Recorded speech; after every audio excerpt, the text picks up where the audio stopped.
All right, very welcome to everybody on this Sunday, August 17th, to this version of Noisy Reality. My name is Jim Dingman, and I'm joined with Professor John Ferling. Professor John Ferling is an emeritus professor at the University of West Georgia.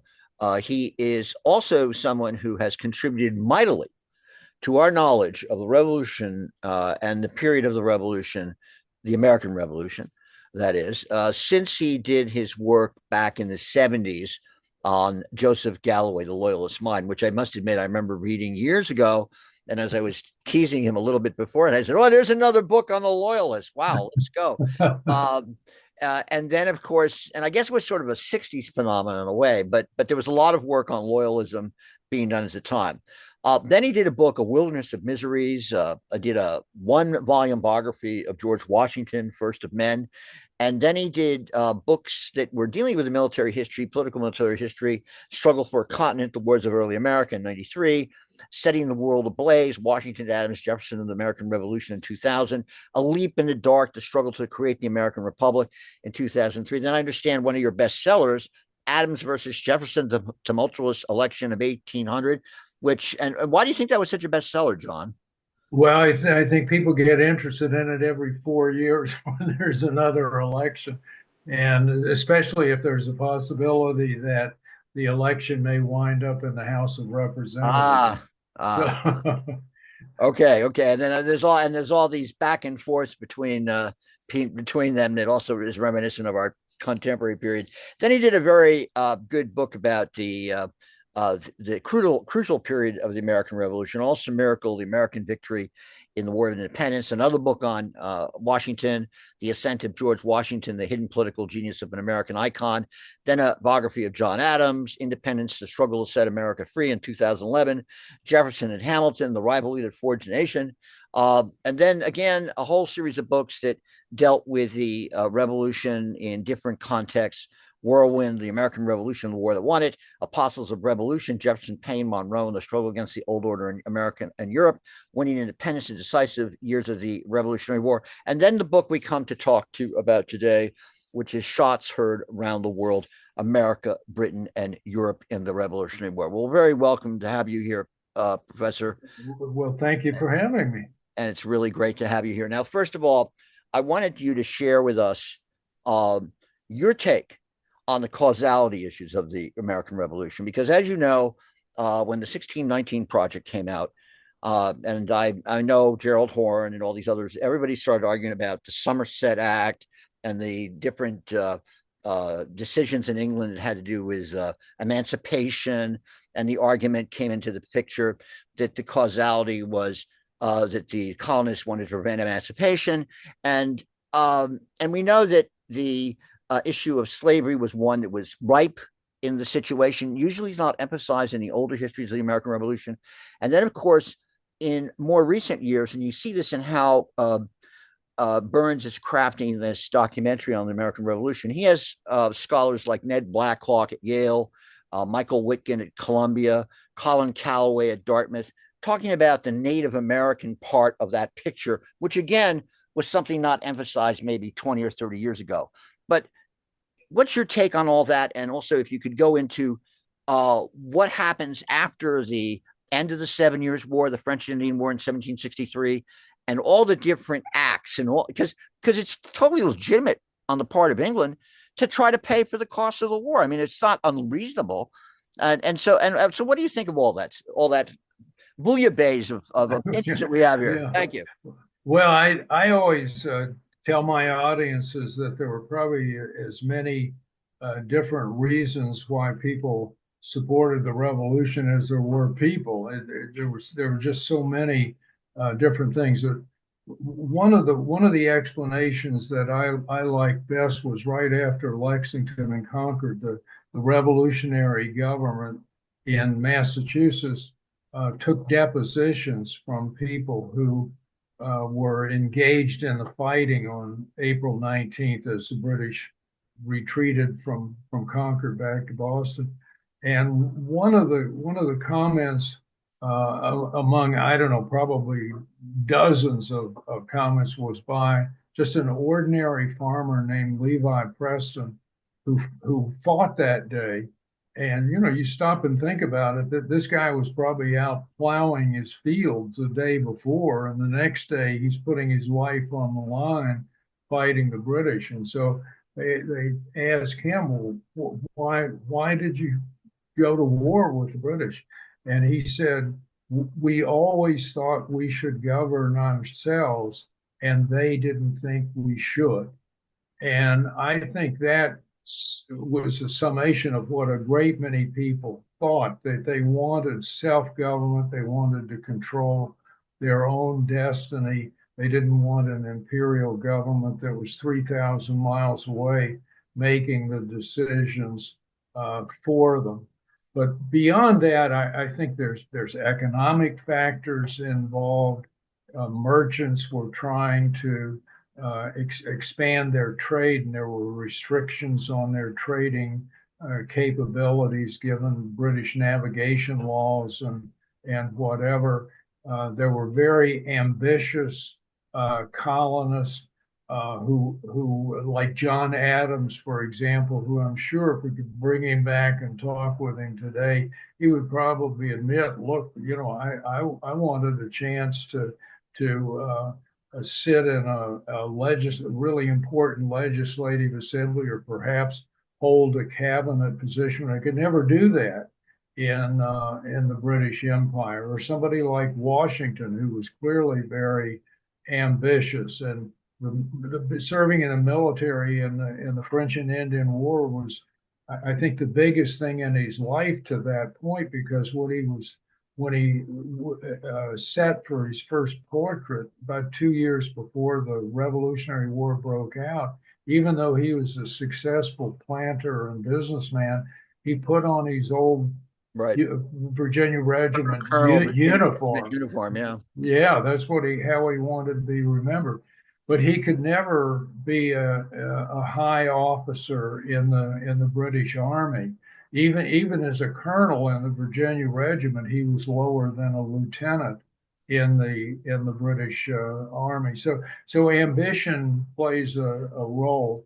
After that 1619 book came out and it argued that fighting to preserve slavery was the crucial thing, I think there is some truth to that, in the sense that after Lord Dunmore raised his proclamation regiment, the Ethiopian regiment, that there are letters from some of the Southern delegates in Congress that clearly, I mean, this inspired them to keep fighting and no longer seek reconciliation with the British. So I think it was a factor for some, but outside of the South, where slavery was widespread, I don't think it was a particular factor at all. And in fact, what you run into in the course of the Revolution is that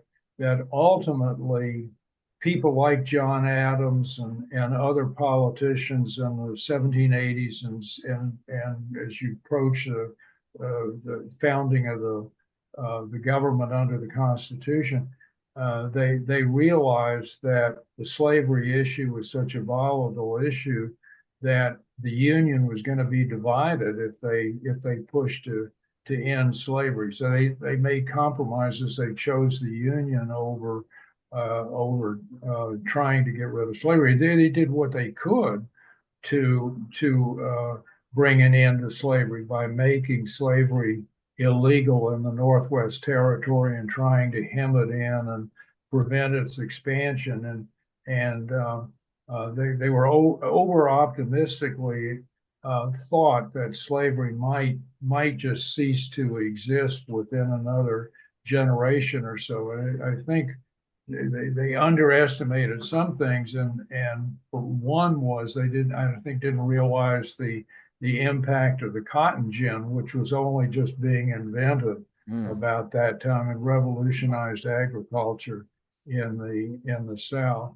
But I think, other than Levi Preston's comment about they wanted to govern themselves, I think that's the main thing. They hope to establish a government that could stand on its own and would be free of Europe. And John Adams talked about, we've been the ball that's been kicked around by the European countries for a long time. The colonists were dragged into one war after another that began in Europe.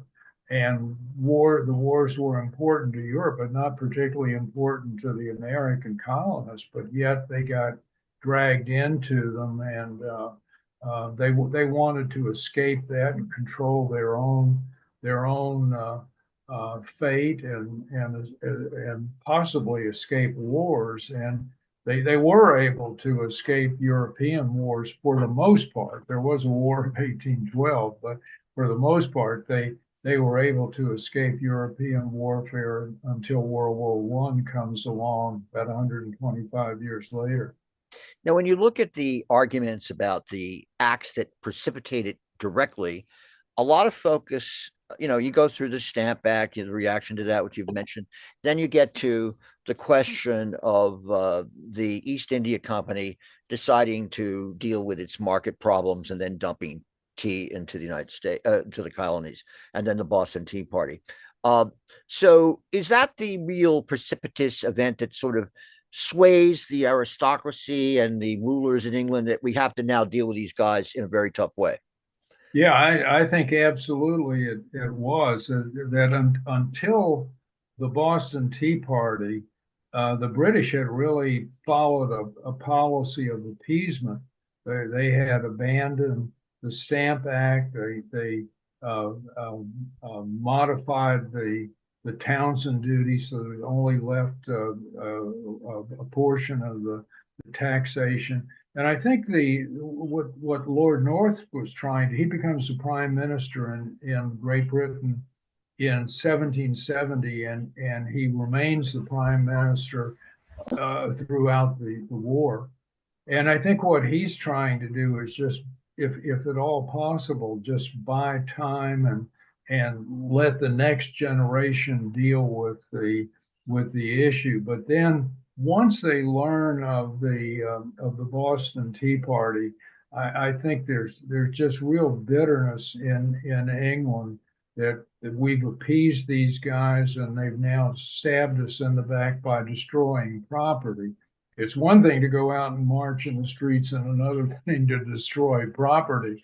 And once property was destroyed, and we talk about it as a party, the Boston Tea Party, but it did involve the destruction of a considerable amount of property and money that belonged to the East India Company. And so I think that's the point that they really start talking about using force to resolve the issue. But interestingly,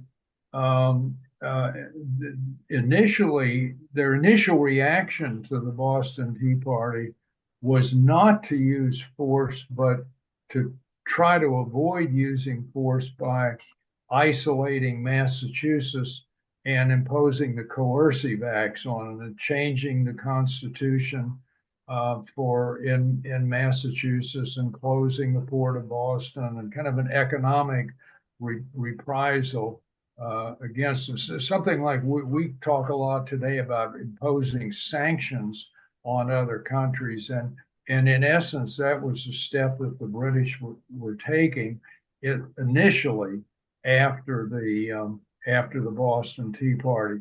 And I think the feeling was, we'll see how the colonists respond to this. We think that they'll cave in.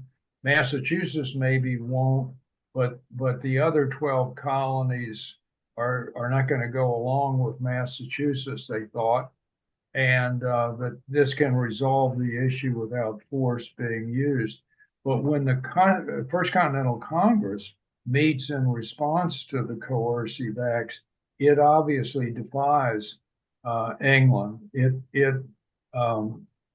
in fact votes to further restrict trade with all of Great Britain. And at that point, when the word comes back of what the First Continental Congress had done. And the British learned that about December of 1774. That's the final straw. That's when they make the decision to use force. I think after the Boston Tea Party, Lord North's cabinet had met and discussed using force and discussed, okay, if we go to war, what's the war going to be like? And they came to the conclusion that it would probably be a very short war. The colonists lacked the means of waging a long war. They didn't have a history of cooperating with one another. They didn't have the means of sustaining an army over a long period of time. They were convinced that militia troops couldn't stand up against professional against regular troops like were in the British Army. And so they thought it would be a very short war, maybe even only one battle would solve it. So I think they had discussed all of that when they first learned of the Boston Tea Party. And then when they learn of the Continental Congress's defiance, then they go back and they discuss using force again and just rehearse the same arguments that they had gone through a year before. And that's when they make the decision. Using force is the only solution to this problem. And so in January of 1775, the cabinet votes to use force. And even then, I think that as I said, they learned what had happened with the First Continental Congress in December. And the monarch, George III, tells Lord North, well, don't do anything immediately. Let's take a break over the Christmas holidays and we'll come back again in January and then you make the decision. So he wanted cooler heads to prevail. I don't think he was ducking the issue, of course. I think George III realized that that was the only solutions. He famously said blows must decide the issue, but he wanted everybody to think it through and not act on the spur of the moment. So when North's cabinet comes back in January, they go through all the arguments again, and then they vote to use force. And late in January, Lord Dartmouth, who was the American secretary at the time, and he was one of the few in the North's cabinet who actually opposed using force, but he was the American secretary, so it fell to him to actually write out the order that was sent to General Thomas Gage telling him to use force. And Gage gets that missive from Dartmouth in April of 1775, and he acts on it immediately and sends out the 900-man expedition to Concord to destroy a colonial arsenal there. And that's when the bloodshed first occurred and war was underway then. Now, one thing that is interesting in this whole picture, I read a very interesting book by the former LA bureau chief in London, Don Cook. And he had a book, The Long Fuse, which basically got into the personalities of the English in this whole period. Lord North, for example, he described as somebody who would snore in the parliamentary meetings. It was very, because you don't get that kind of color. And then the importance of George III coming in at 22 years old to be King of England. What is his role? How do you see? And then there's all these different ministries that occur throughout that period of time. And they're all having different stances towards this burgeoning problem with the colonies. So how do you see all of their behavior in that period? Yeah, I don't think there's any question that after the First Continental Congress defied the British by meeting and resisting the coercive acts, George III was prepared for war, and he was convinced that was the only way that things could be resolved. I don't think the colonists understand that there's the major faction in the Second Continental Congress, which meets about 2 weeks after Lexington and Concord in early May of 1775. They still thought that George III could rescue them. And so they send a petition to George III, asking him to use his office to restrain sort of the war hawks in North's cabinet. But I think they completely misunderstood George the Third. Lord North to me is the most interesting of the figures because he's the prime minister, and it's ultimately his cabinet that's going to make the decision. And I think North really hoped to avoid war if at all possible. He was one that was worried about winning the war. He thought it would be a more difficult task than many other people thought. And they all thought if the war goes on too long, there was a real danger that France and Spain would come into the conflict. The question was how fast could they crush the colonies? And North, I think, was one who worried that it might take a little bit longer than the others thought. And then once the news comes in of Lexington and Concord and then of Bunker Hill, one takes place in April of 75, Bunker Hill in June of 75, and the British learn by about August or so of 1775 what a debacle Bunker Hill had been. And I think at that point, Lord North, he doesn't say this publicly, but I think Lord North really begins at that point to have reservations about whether the British do have the capability of crushing the rebellion. And but he's serving the king. He knows the king supports the war. He's a loyal supporter of the monarch. He wants to remain as prime minister. And so it's what he then begins to do is raise a much larger army. The British Army had only about 48,000 men at the time the war breaks out in April. And Lord North more than doubled the size of the British Army over, not sure exactly how long a period, but it was a little bit more than a year. Basically, he uses the second half of 1775 and first half of 1776 to expand that army so it grows to a bit over 100,000. And that's of course only the first step, because as men are lost in the course of the war, more replacements will have to be added. But North is committed to the war at that point, and really remains in that position until Saratoga occurs and the capture of Burgoyne's army that was invading New York, the capture of that army at Saratoga in October of 1777. And after that, I think North realized that the best hope is to try to offer legitimate terms of peace to the Americans. He had offered a peace plan in 1775 before he learned of the first battle at Lexington and Concord.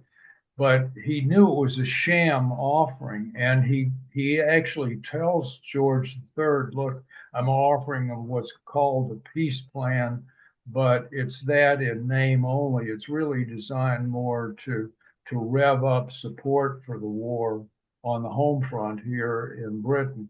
But after Saratoga, he comes through with a legitimate peace plan that offers America essentially everything that the First Continental Congress had asked for on the eve of the war. And the problem for Lord North was at the same time, France offered the Americans a treaty of alliance. So they had a choice at this point of accepting North's peace plan and remaining in the British Empire, or accepting the French alliance. And I don't think there was any question what they were going to take. They really thought with France coming into the war, that this guaranteed independence. Washington, in fact, after he learned of the Franco-American alliance, Washington wrote a number of letters in which he, in essence, says this guarantees our independence. And I think Washington, like 𝗔𝗺𝗏𝗃, the French foreign minister, who really was responsible for that alliance, both of them thought that peace would come within the next year or so. So there was no question which of the two the Americans would take. And besides, war always embitters people. Getting shot at by somebody is not something that's going to engender friendship toward those people. So the war had gone on since 1775. There had been atrocities. People were paying greater taxes. People were dragged away from home to serve in the military. Men had died and been wounded. And so and towns had been destroyed. And so at that point, there was so much bitterness toward Great Britain that I think choosing the French alliance was an easy choice for them. I think people tend to forget that in all of our lifetimes, our relationship with Great Britain has been a splendid relationship. But from 1775 until really about 1900, there was a great deal of animosity in this country toward Great Britain. And the British really began through things like the Rhodes Scholarship and whatever in the late 19th century to begin to try to foster a better relationship with the Americans. And I think they could see the clouds of World War I coming. And of course, the Americans come into World War I on the Allied side. Well, stepping back to the subject of the book, which is, of course, the international dimensions of the war itself. France, of course, is very important in that picture. And you mentioned 𝗏𝗏𝗃𝗏𝗃, and then, of course, I was laughing because I remember the discussion of 𝗏𝗏𝗃𝗏𝗃 setting up the covert company to basically supply weapons to the colonies before the intervention. And then you have Spain in the picture. And what's different for England, of course, and for France is, unlike the 7 Years' War, where France has to confront Austria, Russia, they're in alliance with Austria and Russia against Prussia. They don't have that problem in this war, in the Revolutionary War. They actually have this, they're able to build, the United States, or the colonies are able to build this alliance structure based on the self-interest of all these international powers against the English, which is very different than the 7 Years' War. And I'm just wondering if you could get into your understanding of the desire and the impetus of France to get into this war, the revenge aspect of the 7 Years' War. And of course, we know that this essentially is one of the precipitating causes of the French Revolution, the expenses that they incur. So I'm just wondering what your take on all that is. Yeah, sure. Well, the French have, as you said, had lost the 7 Years' War. It ended in 1763. And they lost a good bit of territory. They lost some islands in the Caribbean. They lost Canada. They lost trading areas in Africa and in Asia. And I think, and they lose. I always tell my audiences this is much more important than it sounds like it would be. They lost their access to the Newfoundland fisheries, right? And that doesn't sound that important, but they're seamen. Yeah, there's a lot of money involved in the fishing industry in the 18th century, and it was also a place. The sailors were trained. They learned how to be sailors by being in the fishing industry, so that when France would go to war, they could just move those merchant marine into their French Navy and have skilled sailors. So they wanted access back to the fisheries. And in addition to that, I was sort of surprised. I didn't realize this until I worked on the book, that Vergennes and so many of the others who were in the diplomatic corps in France felt that in the years after 1763, there were a lot of just little things that happened between France and Britain, and the French felt that the British had repeatedly humiliated them. And so they wanted revenge for losing the war, revenge for the way they had been treated as a second class power. They wanted to be restored to the first rank of power that they had enjoyed under Louis XIV and Louis XV. And so revenge is a major factor for the French. And also, I think what's extremely important is that the French felt that Britain derived much of its wealth from their North American colonies, and wealth equaled power. And so, if they could if the American colonies would be separated from Great Britain, and Britain lost those 13 colonies, they would lose that source of wealth, and France would be on a more equal footing with them. But Vergennes and Vergennes' predecessor, 𝗔𝗺𝗃𝗏, both realized that the French Navy, which had been decimated during the 7 Years' War, had to be rebuilt, and you couldn't build the Navy overnight. I mean, we built tons of ships in World War II very fast, but that couldn't be done in the 18th century. It took a long time, and almost from the very beginning, they figured that they would not be ready for war until 1778, because that's when the Navy, that they would have a sufficient number of vessels, war vessels, that they would be on an equal footing with Britain. And if they could bring Spain, which was also rebuilding its Navy, into a war with Great Britain, then they would have a numerical superiority over the Royal Navy. So from the beginning, Vergennes is interested in fostering this rebellion in America that he learns about when he gets the news of Lexington and Concord. But he knows that any aid that he provides has to be secret aid. This is 1775, and it's going to be 3 more years before the Navy is sufficiently reconstructed. And so Vergennes sends over an agent in 1775. He learns in about June or so, he learns of Lexington and Concord, and that agent sails from France. He's actually a French military officer named 𝗏𝗏𝗏𝗏𝗏𝗏𝗏, and he poses as a businessman and lands in Philadelphia in early December of 1775, and he meets with a secret committee of Congress that included Benjamin Franklin.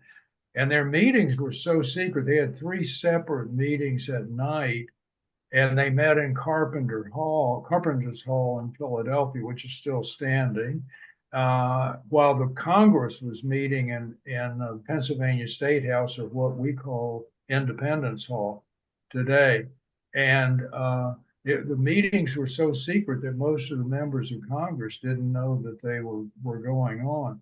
But at any rate, out of the meetings, 𝗏𝗏𝗏𝗏𝗏𝗏𝗏 goes back to France, and he sends a report to Vergennes, and in essence, he tells Vergennes, look, they are committed to fighting. Congress is going to fight, tells them that they'll fight to the last man. They have scads of soldiers to serve in the militia, so manpower shouldn't be an issue. They've got a continental army.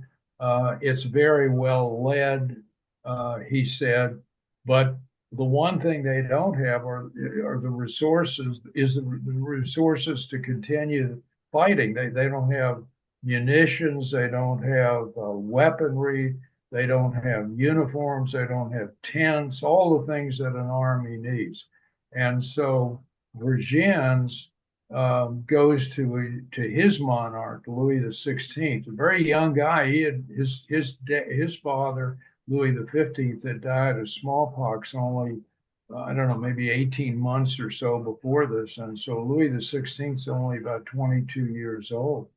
And he goes to him and he said, wants to provide secret aid. And there's a lot of resistance from the finance minister, Turgot. As you mentioned, the French economy is already wobbly.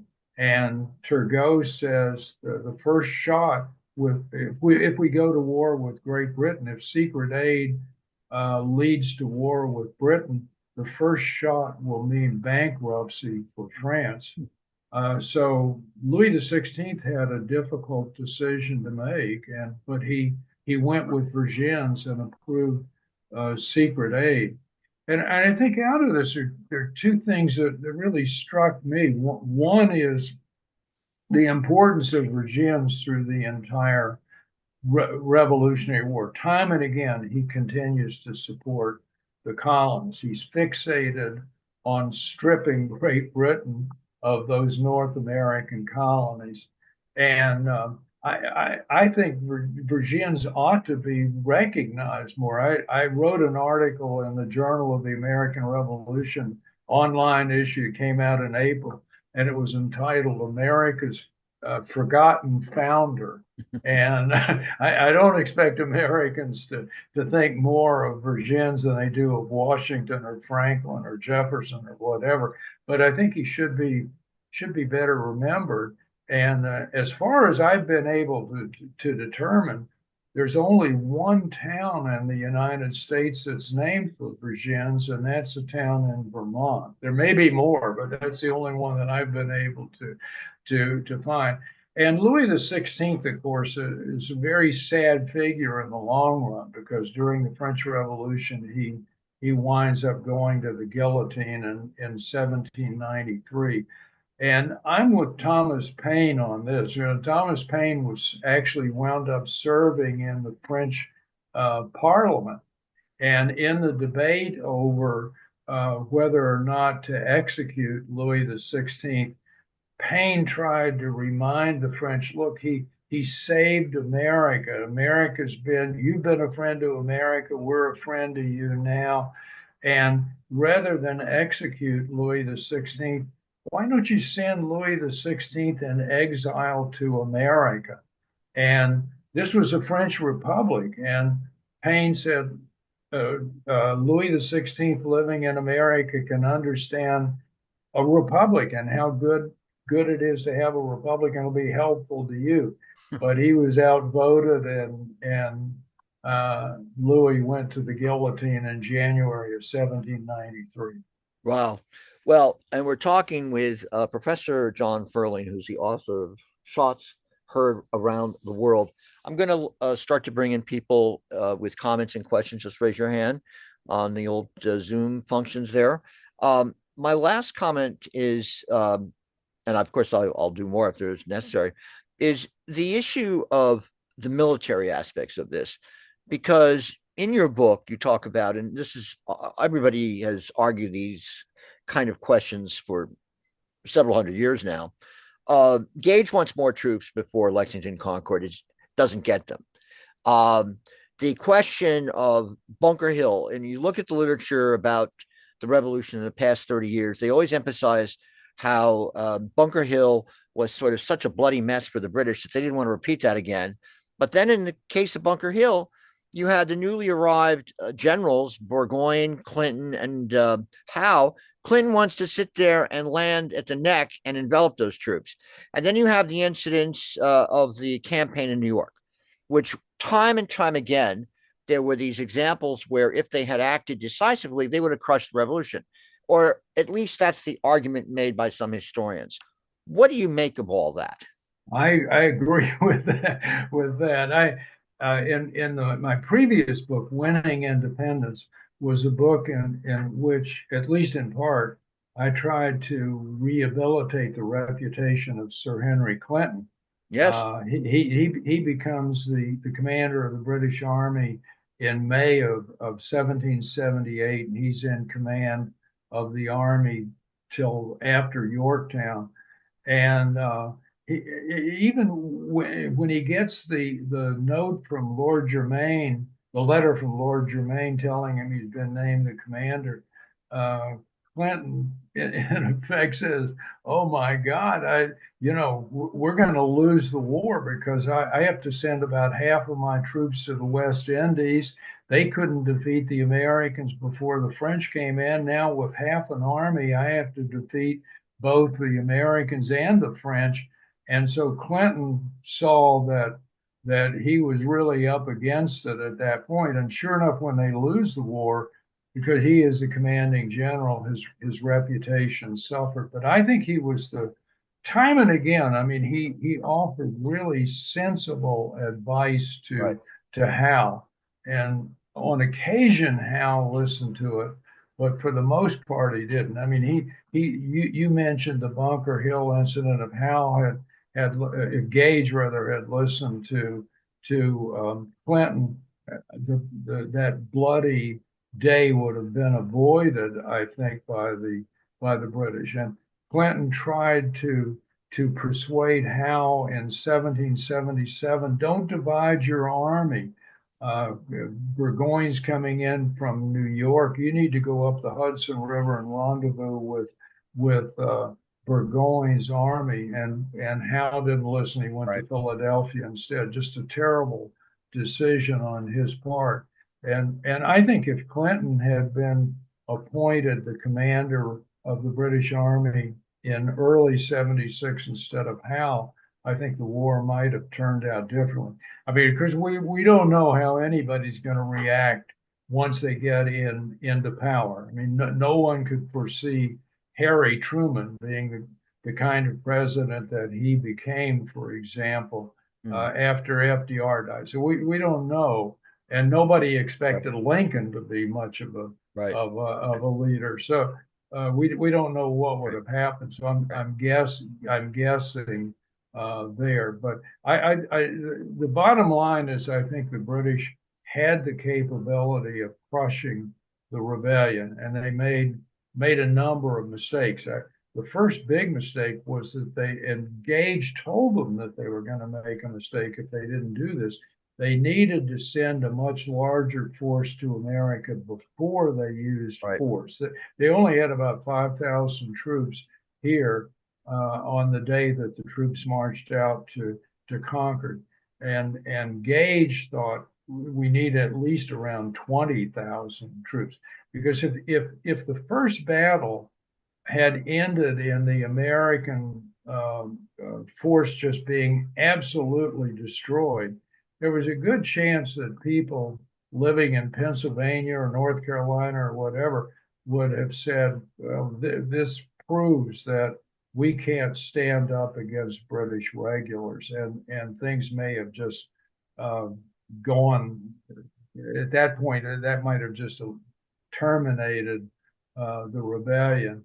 And then they made I think in New York, especially, they had an opportunity to crush the rebellion. And I regard General Howe as just a very poor general who made a number of poor decisions in that New York campaign, decisions that I've wrestled with trying to understand why he made them, and I have to Yeah. say I don't I don't really know why. I mean, Right. they seem Right. incomprehensible. Right. Perhaps for another time, because those are really interesting issues to go into. And of course, when you bring up Vergennes, I'm going to go right to Alex. The question of the equipping of the Continental Army in 1777 is essential with the French weapons they get. And anyway, go on, Alex. Yeah. Not only that, because I just picked out of my bookcase again. Jonathan Ardall's great book on French Navy in the and American independence. And it's not just. I mean, the French are preparing for war, particularly their navy. Again, they're investing again, despite what Necker's objections. Their finance minister, starting like in 1774, really, and they're really gearing up and spending the equivalent of hundreds of billions of dollars. But the question I want to ask again is you didn't mention too much Lord George Germain, who often gets, he specifically gets a lot of the blame for the Saratoga campaign, because that was essentially his plan. And he's the one who insisted on, let's kind of divide send Howe to, Philadelphia, while, we have, and then Clinton somehow is supposed to link up. And of course, he comes too late to save Burgoyne at Saratoga. So I just wonder, where, and of course, again, there's the whole long history of Germain, what happened with him at Minden, where he's, a cashier at that time for disobeying orders from Duke Frederick of the Prussian army. And then, he has his reputation from there. So I just wonder what you think about Germain in all of this. Thanks. Yeah, I covered Germain a little bit. I went into more detail about Germain in my previous book, Winning Independence. But I think Germain, I kind of have mixed feelings about him. I think he bears a great deal of responsibility for the flawed military strategy in 1777. Howe sends 4 different plans to the British for the campaign of 1777, and he starts with a plan where the British armies would remain unified, and his army in New York would go north up the Hudson and join with Burgoyne after Burgoyne took Albany. Then he begins to modify the plan for one reason or another. And I think Germain, I mean, he is the American secretary. He's ultimately really responsible, but he just simply, in the end, sides with Howe and lets Howe make the whatever plan he wants. And I understand that Germain has a tremendous disadvantage. He's 3,000 miles away. The means of communication are much slower in those days.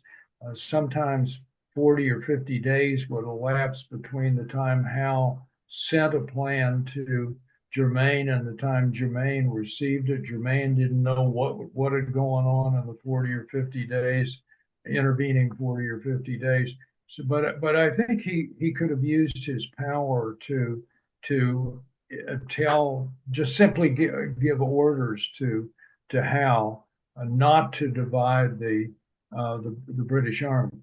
That said, on the other hand, after Saratoga, there certainly were elements in the British cabinet that either wanted to drop out of the war and simply grant independence to the colonists, or to shift the military action from North America to some other place, and with the French coming in, maybe shifted down to the Caribbean, for example. But Germain, I think, feels that the war still can be won in North America, and he presses for a southern strategy to shift down to try to take Georgia and the 2 Carolinas, possibly even Virginia as well. And at the very least, if that succeeds, the British will come out of the war not with all 13 colonies, but they'll have the colonies that were, from an economic standpoint, the most important for them because of the tobacco rice and indigo and whatever that they were getting from the southern colonies. So he does remain an advocate of continuing to press for the war. Ultimately, I think he makes a decision at the end of the war that turns out to be an absolutely terrible decision. Clinton had sent an army of about 5,000 men into Virginia. He starts with a very small army under Benedict Arnold in December of 1780, and then he expands the army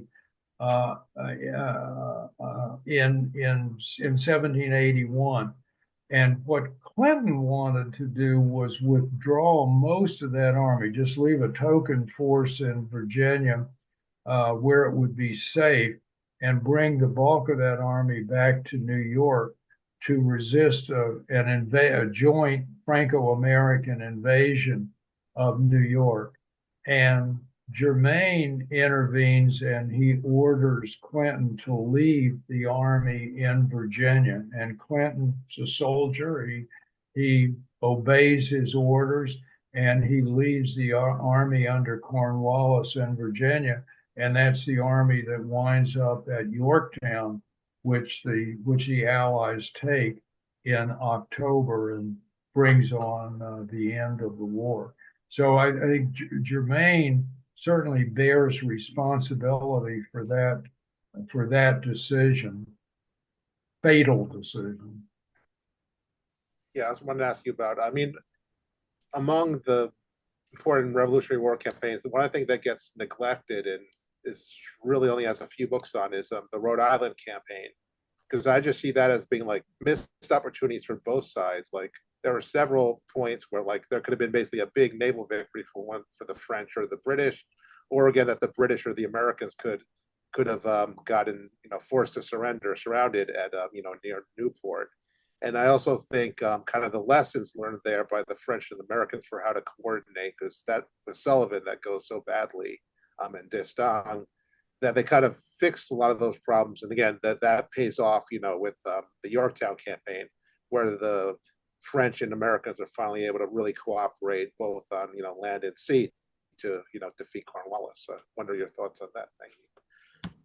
Yeah, I think Clinton saw the opportunity in Rhode Island, and he gathered a force together very quickly in New York and sent it to Rhode Island. And if the force had landed in time, it would have trapped the American army there. And Clinton, in fact, thought, and he says this in his correspondence, that this would be as great a defeat, the Americans would suffer as great a defeat in Rhode Island as the British had suffered at Saratoga only 1 year before. But the problem was, these things happen sometimes in war, and Clinton's armada that was sailing from New York to Rhode Island went much more slowly than they thought it would because of weather conditions.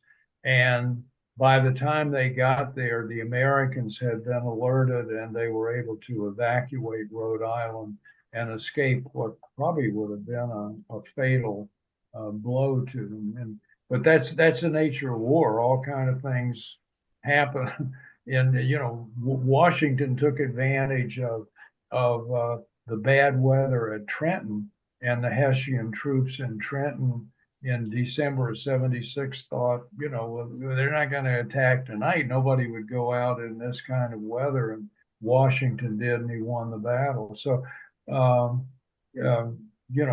Clinton was foiled in that respect by the weather. Mike, you're up. So you ask your question. Yeah, well, first of all, thanks a lot. Talk was great. And it's interesting to see that how far back American isolationism goes back. especially right to the very beginning. And also that when the French went for revenge, they seem to have forgotten, or if they knew it at all at that time, the Sicilian, old Sicilian saying, when you go for revenge, you dig two graves.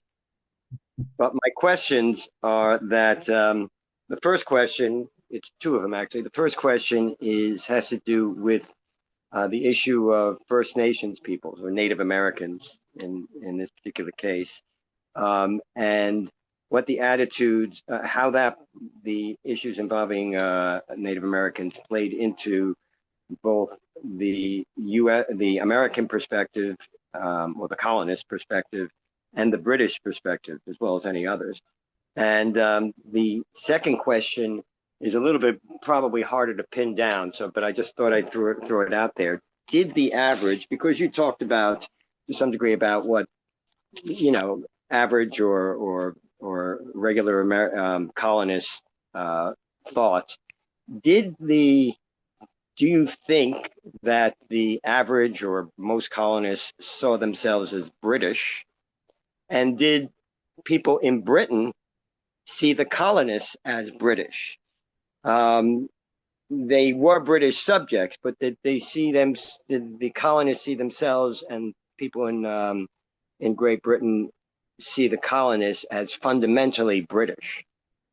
Yeah, well, let me try to take both questions. The first one real briefly. I think at the beginning of the war, both the British, the imperial leaders, and Washington and the leaders in the colonies tried to keep the indigenous peoples out of the war, and that was just beyond their control. There's soon all kind of fighting out on the frontier.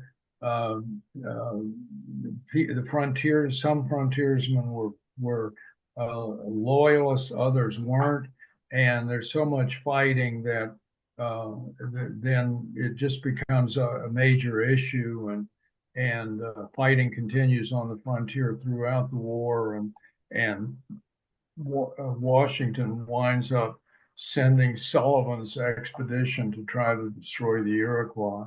So there's a great deal of fighting out there. As far as the British attitude, the American attitudes, the Americans did see themselves as Britishers who lived in America but wanted greater autonomy.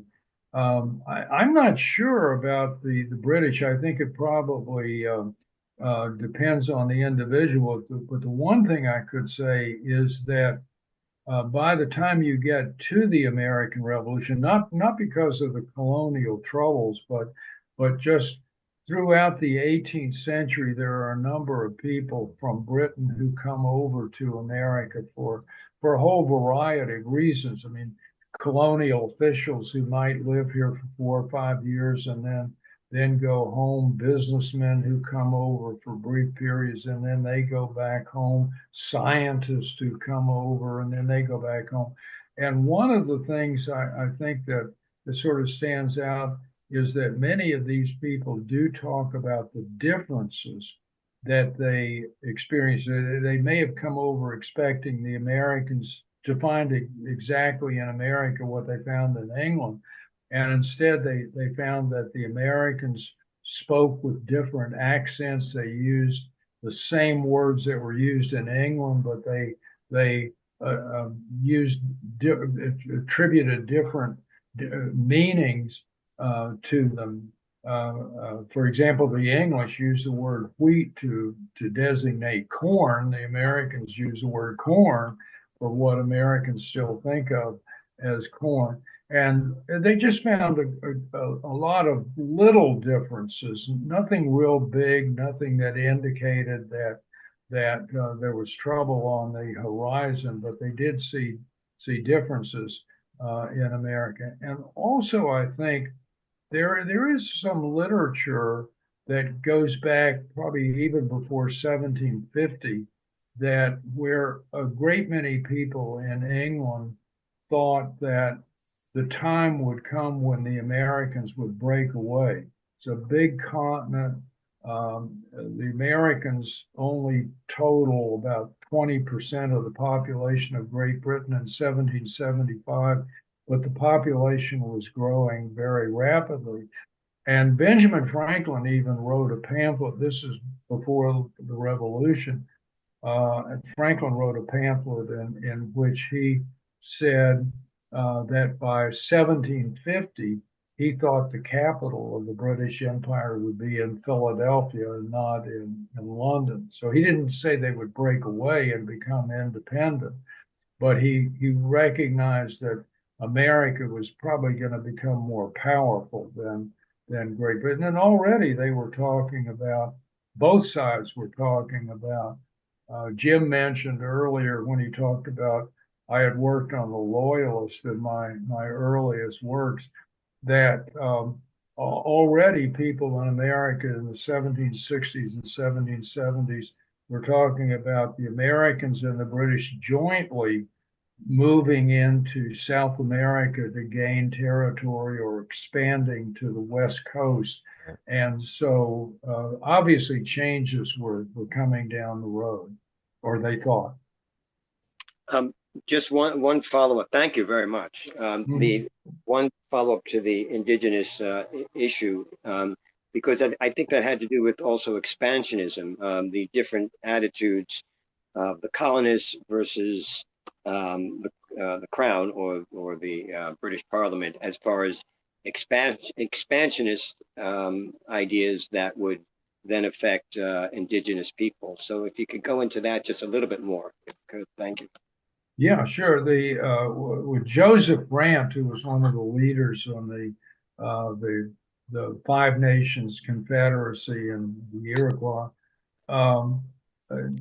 he goes to Britain with a team of people right in the early moments of the war, and he meets with the king and he meets with Lord Germain, and Germain promises Brant, if you stay with us, if you help us, and this would be a means of distracting the American army and dividing their military capabilities and whatever, we won't let you down.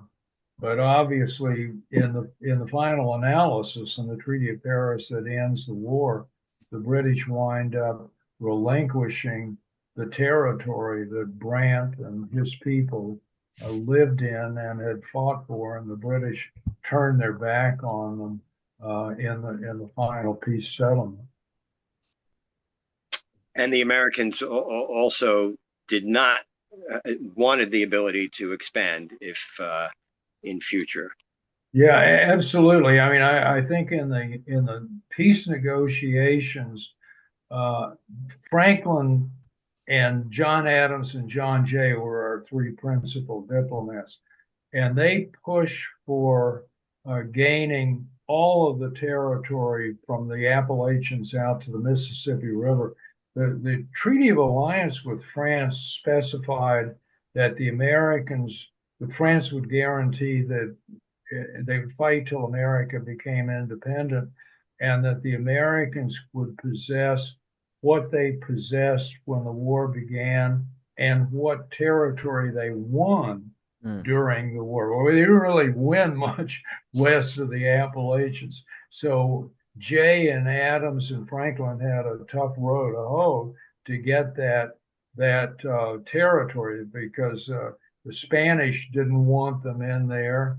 The French really wanted America to be a small state that would be a client state of theirs, and not a great military power in the long run. But they in the end, Vergennes stays out of the American negotiations with the British, and the Americans are able to get that territory west of the mountains, and that's just absolutely crucial, I think, in understanding American history. Without that, the Americans would have been encircled by the British. Britain would have had Canada, would have had the Transmontane West, and there would have been no land. And I think probably in that instance, what would have probably happened is in 20 years or so, those who were in power in the United States would have said, we just can't keep going this way. We're going to have to reunify with Great Britain. And so getting that territory west of the mountains to the Mississippi River is absolutely crucial in American history. So hats off to Adams and Jay and Franklin. Yeah, I should note that down the road, we're going to have Colin Calloway from Dartmouth, Ned Blackhawk from Yale, and Michael Witkin from Columbia, who will be getting into deeper and more focused discussion on these issues. And John, of course, you're welcome to join us. Go on, Julian. You're unmuted. You need to unmute.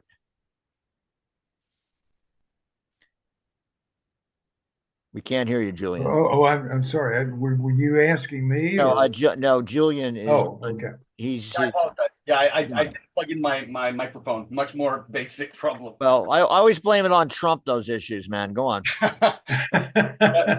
Yeah, thank you, Professor Ferling. I'm actually a professor at Concordia University in Montreal in political science. I teach strategic studies. A fascinating presentation. I have a comment and two questions. The first is, in fact, Johns Hopkins had their strategic studies annual meeting at Vergennes. So we actually knew who he was every year. There's an elite golf course with its own airfield at Vergennes, which is obviously a beautiful place to be discussing strategic studies. I have a question on Gage. I'm actually a descendant of General Gage. He was a governor here in Montreal for many years.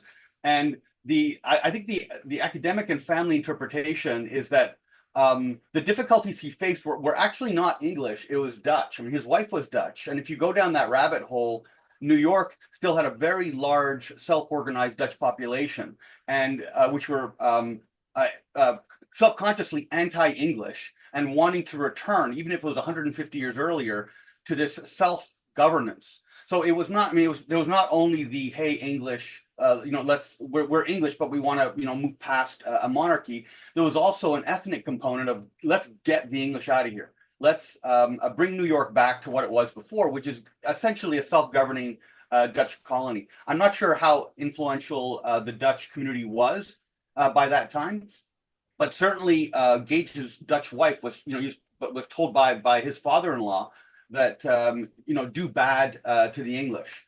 So I'm wondering if you comment on the non-English ethnic push for revolution. Another issue is something I've talked to Jim about several times, which I don't know much about the American Revolution, but I do know a fair bit about the British Civil War.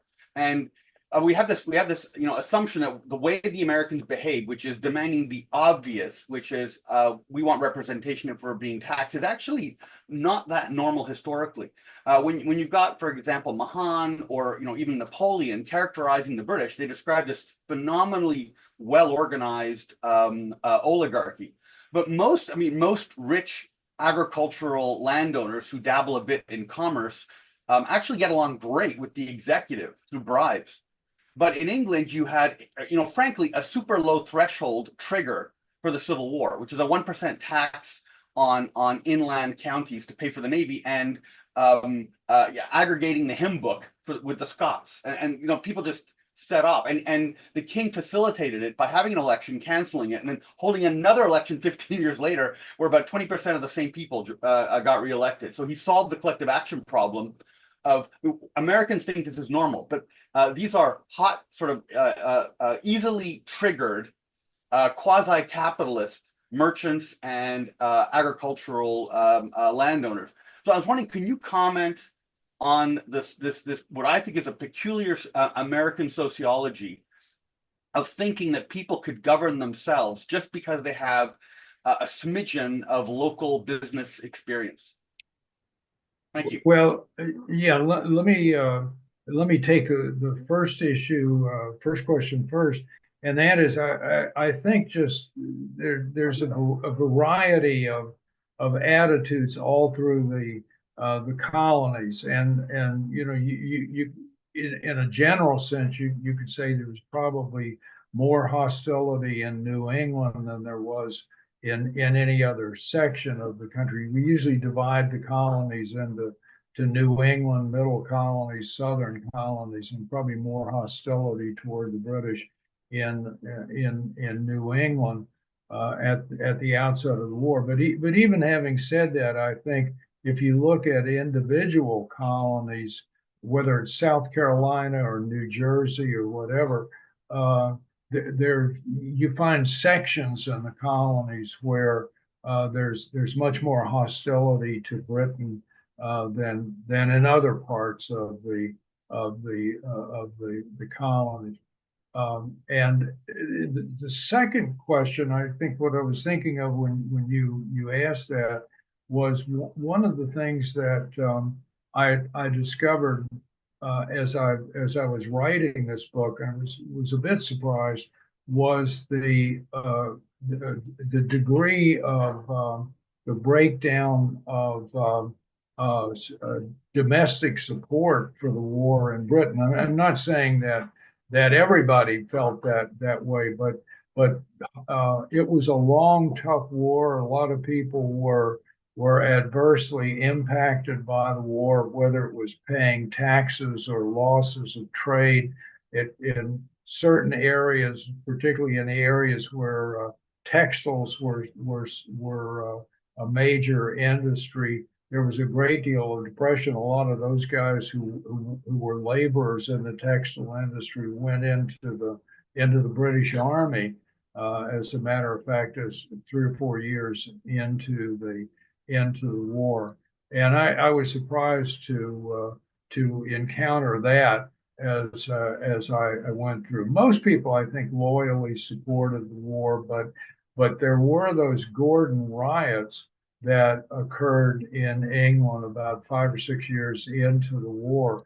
And after that, I think Lord Germain's correspondence with Clinton primarily begins to change. And the thrust of what Germain is saying is this war just can't go on much longer.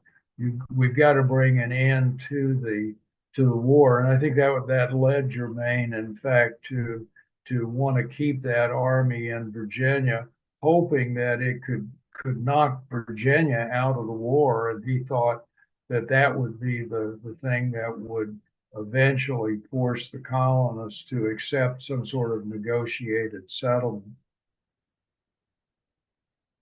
Thank you very much, Professor Ferling. Sure. All right, Mark. Go on, Mark. Thank you very much for John, for the presentation. I had kind of a double question, just the first one to set up the second one. My understanding from historians is that they estimate support for the War of Independence to be 1/3, 1/3, 1/3, being 1/3 pro, 1/3 against, and 1/3 just leave us alone. First of all, is that standing up still to this day with historians? And then in terms of the third that presumably supported independence, what were the motivations and how did the motivations change, class by class, so to speak, or even state by state? Yeah, I think the first issue is John Adams was the one who, at some point after the war, reflecting on it, said 1/3 of the population supported the revolution, 1/3 remained loyal to Britain. Oh, okay. And the other third didn't care. Yeah. And but now I think the general feeling among historians is that they usually use a qualifier and say that 20% of those who were active in the revolution remain loyal, but that 80% who were active in the revolution supported the revolution. I don't think we'll ever know exactly. They didn't make census. No, it's too late now. That No. sort of thing. But that was that was the main thing. And I've forgotten what your second question. The second question, in terms of the people that did support independence, what were their motivations and how did that differ from societal class to class and from state to state, basically? Yeah, I think there were just, so many different reasons for supporting the revolution. Uh, there were merchants who wanted free trade, wanted to escape the restrictions of the British navigation acts and mercantile policies. Certainly, there were people who were speculating in land, like George Washington. It was, yeah, a lot of them were, yeah. Yeah, and they were hoping to have more freedom of being able to open the West. And there were, population was growing very rapidly. It was a farming society, and people had large families, and only one son in the family could inherit dad's farm. So the other sons had to go elsewhere if they were going to remain farmers. And most of the people remained farmers in America until you get up to about the 1840s or so, long after the Revolution. And the only way they were going to get land was if the country, if there was expansion west of the mountains. And so I think that was a matter of interest. Religion is a factor. There's some people that wanted to break, Baptists down in the South wanted to break away from the Anglican Church and having to pay state taxes to support the Anglican Church. There was bitterness that the British kept an army in America. There was a great deal of fear of standing armies at the time, of something that we're now beginning to hear a little bit about after National Guard and the Army's been sent to Los Angeles and DC. And so I mean, there's just a multiplicity of reasons. Certainly, as I mentioned it early in the broadcast, the people who, like Franklin and Washington and Adams and everybody you can think of who plays a major role, was ambitious. And there are people who are just patriots. I mean, they saw themselves as Americans, and they wanted to support the American cause. And there are other people who are in it because they probably don't have much choice. They're in the militia, and the militia is activated by their governor, and they have to serve. And by 1780 and 81, Governor Jefferson in Virginia is beginning to experience some cases of mutiny in his militia. And there's mutiny in the Continental Army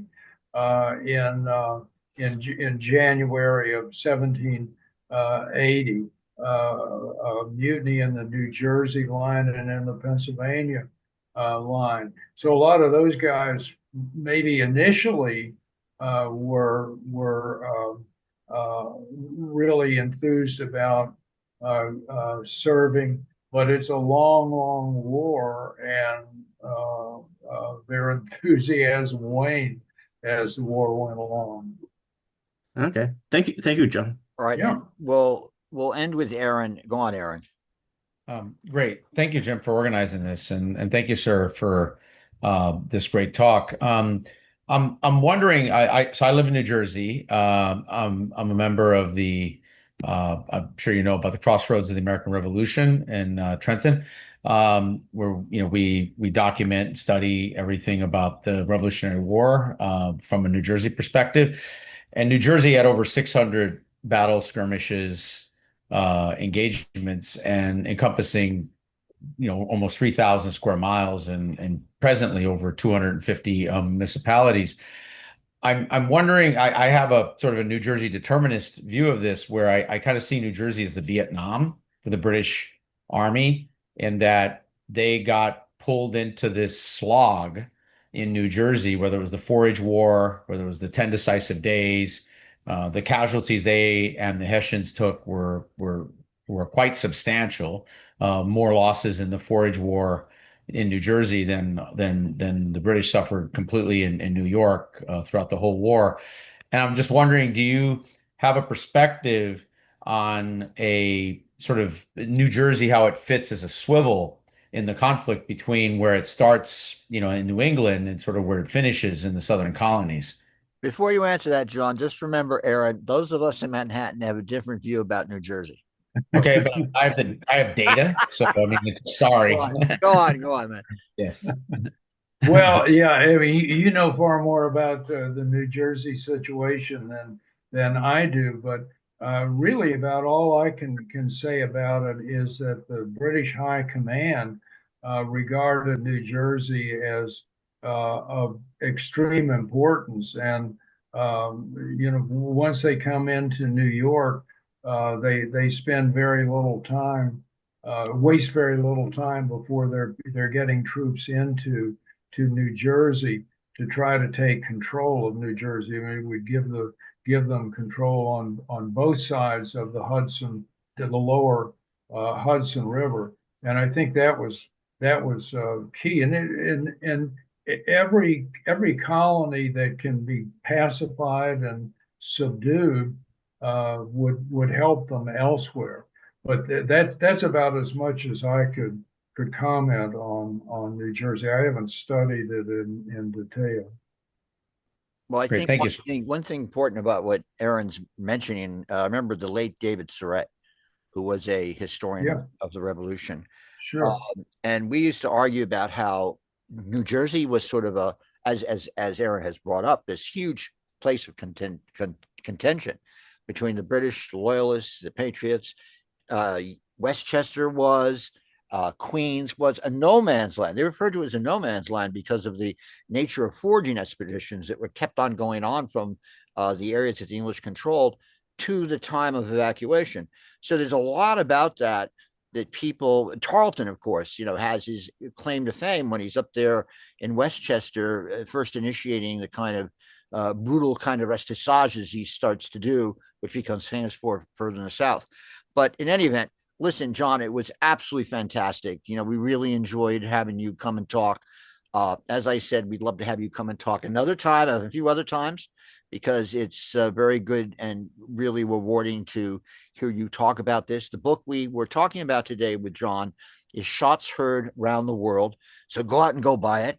And it's a very good introduction to the wider picture of the international environment that the revolution occurs in. And what I find very good about it is it's Clausewitzian, because you see the interrelationship of politics and military operations vividly in the book. Well, thank you very much for having me. I've enjoyed it. Well, thank you so much for taking the time to talk about us. Have a good day. Okay, you too. Thank you. Bye-bye. Thanks for organizing, Jim. Thank you so much, Jim. Hey, Great guys, job. take it easy, guys. Cheers.